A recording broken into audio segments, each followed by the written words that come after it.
परमार्थ की पगडंडी, रॉय के साथ रोचक कथाएं।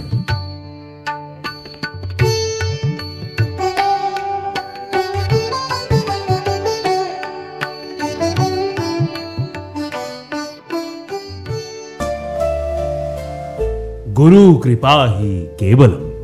रॉय के साथ परमार्थ की पगडंडी पर गुरुओं से आशीर्वाद लेते हुए आज हो रही है आप सबसे इस मोड़ पर एक नई कथा के साथ मुलाकात। और आज की कथा गुरु पूर्णिमा पर। तो आइए गुरुओं को करें प्रणाम और शुरू करें कथा गुरु पूर्णिमा की। आषाढ़ माह में पड़ने वाली पूर्णिमा को गुरु पूर्णिमा के नाम से जाना जाता है। इस दिन महर्षि वेद व्यास जी का जन्म हुआ था, इसलिए इसका एक नाम व्यास पूर्णिमा भी है। गुरु पूर्णिमा के दिन गुरुओं का सम्मान किया जाता है और उनके प्रति कृतज्ञता व्यक्त की जाती है और गुरु का पूजन कर उनका आशीर्वाद पाया जाता है। ऐसी मान्यता है कि जीवन में अगर असफलता ने घेरा हुआ है तो उस समय गुरु द्वारा दिए गए ज्ञान का स्मरण करना चाहिए। इससे आपको न सिर्फ सफलता प्राप्ति का मार्ग मिलता है बल्कि जीवन की हर परेशानी का समाधान भी नजर आने लगता है।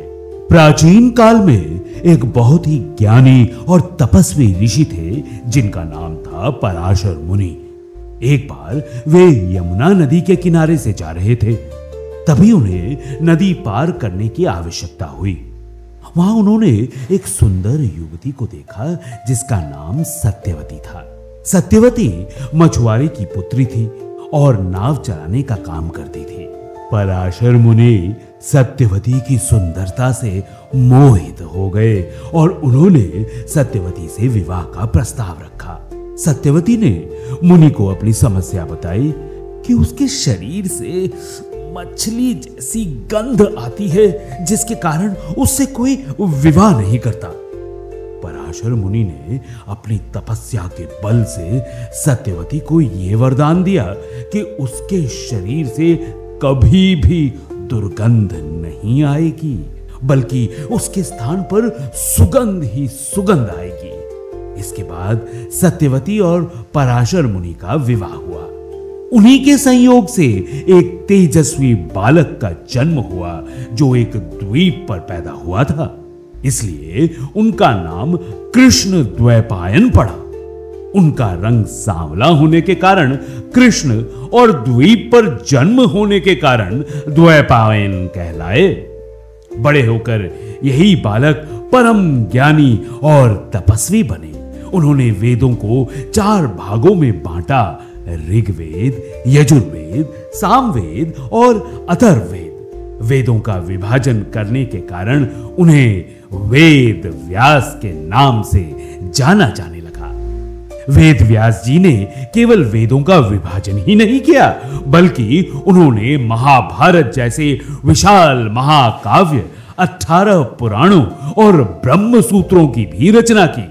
उन्होंने ज्ञान का ऐसा भंडार हमें दिया जिससे आज भी पूरी मानवता लाभ उठा रही है। इस प्रकार से आषाढ़ पूर्णिमा का दिन महर्षि वेद व्यास जैसे महान गुरु के जन्म को स्मरण कराता है, जिन्होंने अज्ञानता के अंधकार को मिटाकर ज्ञान की ज्योति फैलाई।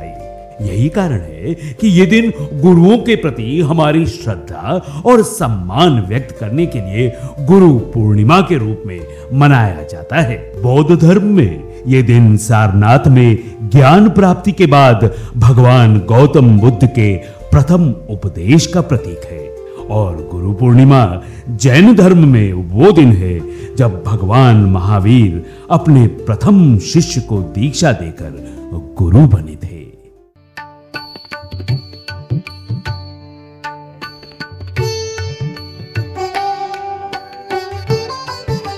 रॉय के साथ रोचक कथाएं, परमार्थ की पगडंडी।